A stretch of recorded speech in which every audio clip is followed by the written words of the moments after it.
तो सबसे पहले मैं आपको टी पिन के बारे में थोड़ी सी जानकारी देना चाहूंगा। तो टी पिन आपका एक ओटीपी की ही तरह है। फिनो पेमेंट बैंक में जैसे कि आप सभी को पता है, पहले डिवाइस को रजिस्टर करने में, डिवाइस को चेंज करने में ओटीपी की जरूरत पड़ती थी। एक बार ओटीपी आप डाल देते थे तो आपका डिवाइस रजिस्टर्ड हो जाता था।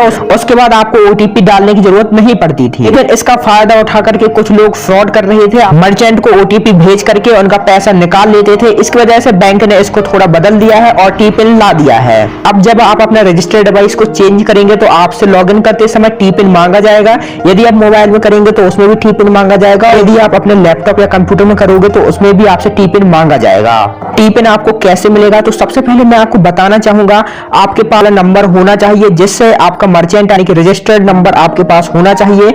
जब आपके पास रजिस्टर्ड नंबर होगा, सिंपली आपको उससे एक नंबर पे एसएमएस करना है और एसएमएस में भी आपको सिंपली टी पिन लिख देना है। आप टी पिन जैसे ही लिखेंगे तो एक ओटीपी आएगा, सिंपली उस ओटीपी को यहाँ पर डाल देना है। पूरे प्रोसेस में आपको इसमें बताता हूँ। चलिए मैं अपने एसएमएस बॉक्स पे जाता हूँ और वहां पर आपको बताता हूँ किस प्रकार आपको टी पिन डालना है।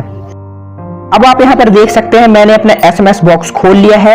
एसएमएस बॉक्स खोल लेने के बाद आपको स्क्रीन पर एक नंबर शो हो रहा होगा, आपको उस नंबर पे एक एसएमएस डालना है। एसएमएस में आपको लिखना है टी पिन, जो कि कैपिटल लेटर में होना चाहिए, उसमें कोई भी गैप नहीं होना चाहिए। यदि आप इस फॉर्मेट में नहीं लिखते हैं तो आपको टी पिन नहीं मिलेगा। तो मैंने आप देख सकते हैं यहाँ पर लिख लिया है टी पिन। मैं आपको थोड़ा यहाँ पर क्लियर दिखा देता हूँ। टी पिन मैंने यहाँ पर टाइप कर लिया है। ऐसे ही सेम आपको डाल देना है। स्क्रीन पर भी आपको दिख रहा होगा, सेम आपको डाल करके यहाँ पर एसएमएस डाल देना है। याद रखना है आपके मोबाइल फोन में रिचार्ज भी होना चाहिए, वो भी टॉक टाइम वाला रिचार्ज होना चाहिए। साथ ही में रजिस्टर्ड सिम से ही आपको ये मैसेज डालना है। अब आप देख सकते हैं मैंने जैसे ही ये मैसेज डाला तो मेरे पास एक ओटीपी आ चुका है।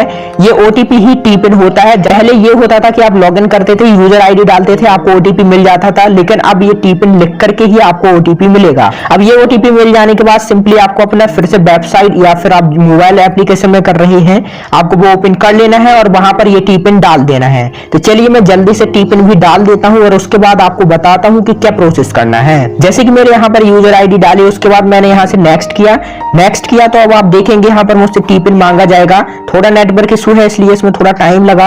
अब यहाँ पर आप देखेंगे मुझे प्रोसीड कर देना है। प्रोसीड करने के बाद यहाँ पर मैं टाइप करूंगा टी पिन को टाइप करने के बाद वेरीफाई करूंगा, देन अपना पासवर्ड डाल के लॉग इन कर दूंगा। तो चलिए मैं यहाँ पर जल्दी से टी पिन भी डाल देता हूँ और इसको लॉग इन करता हूँ। तो अब आप यहाँ पर देख सकते हैं मैं इसमें सक्सेसफुली लॉग इन हो चुका हूँ। यानी कि सेम ही प्रोसेस है, जैसे पहले ओटीपी आता था वैसे ही अब आपको एसएमएस करना है। टी पिन लिख करके आपके पास ओटीपी आएगा, आपको यहाँ पर फिल कर देना है।